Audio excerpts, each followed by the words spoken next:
All right, welcome to another installment of Keen Ramp's World Headquarters. Today, it's raining in Long Beach. It's a super bummer because we had a star-studded cast of some of the gnarliest names in skateboarding. Did we?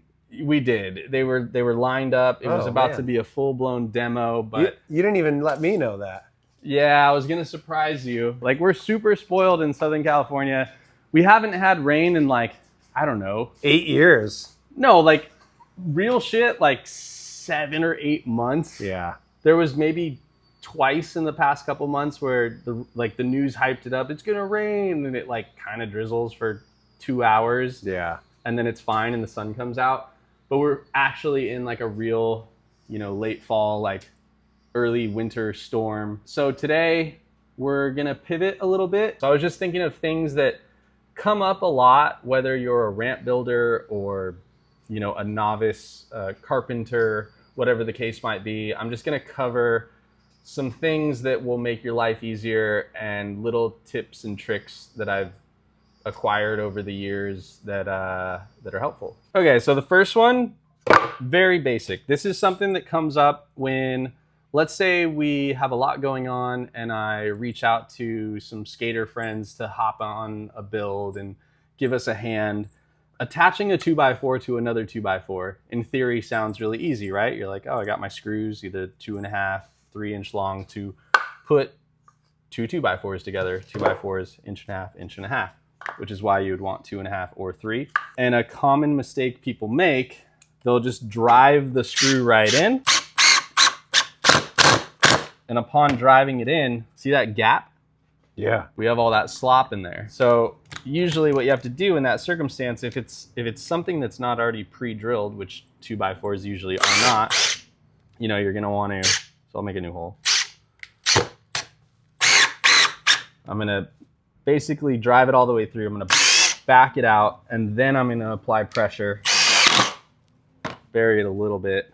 Now we're nice and tight. Why does it happen that they separate when you Because as this screw is puncturing / penetrating the 2x4. Oh, it pushes this one. It pushes it down. Got it. So it pushes it down as you're trying to squeeze it together. And because it's a screw, they get stuck separated. Exactly. So that's a very basic one. It can apply to whatever you might be doing. Just be aware that when you're sistering two pieces of wood together, screws penetrating through are often going to create a separation like that. So back your screw out, apply some pressure, put it back in. They should be in fact tight. Okay, another one, very common, especially with 2x4s, especially with kiln dried wood. It likes to split. And a lot of our lumber is made on farms now, and the trees are cut down prematurely. You can do a Google search and look at a 1950s 2x4 versus a present day 2x4. Oh, wow. And like the amount of rings that are in there, like the old school ones have like quadruple the amount of rings. Wow. Because the tree got that much more mature. So because we're farming trees and we're trying to pump out wood faster, we're getting this not as structurally sound wood. Oh my God, I didn't know this. This is insanely fascinating. I'm glad you feel that way. Holy shit. So something that happens with new age wood is it likes to split a lot. I'm just gonna throw this screw in here. And we got a split. Oh my God. I kind of knew that it would split right there because there's a wane right there. Yeah. That's called a wane. But I mean, that's typically where you would put the screw because you'd want to put one here and then one there. Yeah, a lot of times when you're making a frame, yeah, you're gonna put two on the end to attach it to something else. How to avoid that, there's a couple things. And we've talked about this before. We've done TikTok content around this, maybe even some YouTube content. But one thing you can do is reverse thread. Make your drill in reverse. Hit it with that. Gets kind of smoky. We're burning the wood. But you're basically making a pilot for yourself. And then put it in there. No split. It grabbed pretty well. So that's one tactic. Another tactic is going to be using your drill and kind of making a pilot hole. Of course, you could also bust out a drill bit and do a true pilot hole. But a lot of times with rough framing and things that are on the fly, DIY skate, whatever the case might be, you're moving quicker. You don't want to spend the time to have a separate drill setup with a drill bit. and do all that. So I'll do this a lot of the times. That's my pre-drill, right? No split. Nice. And then the third and final, you can go at an angle, because with all these different layers of the wood, that's where it's going to want to split, right? Is on one of those. So if I go in diagonally, I'm reducing the likelihood of me splitting. So I'm going to do that.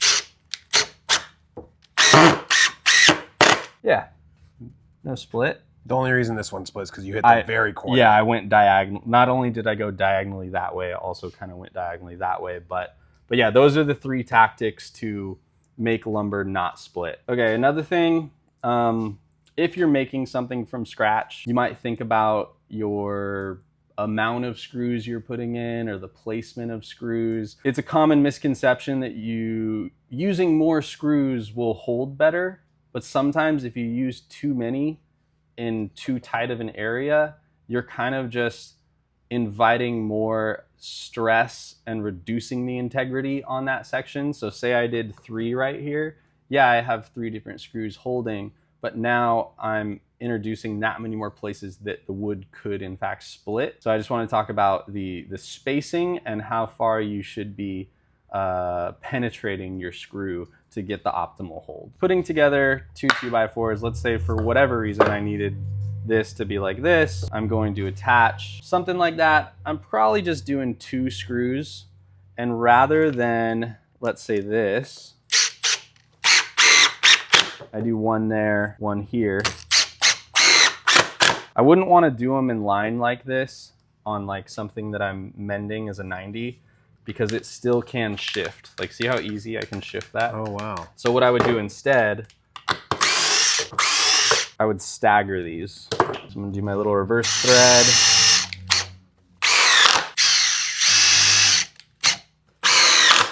So I just kind of staggered them at like a 45.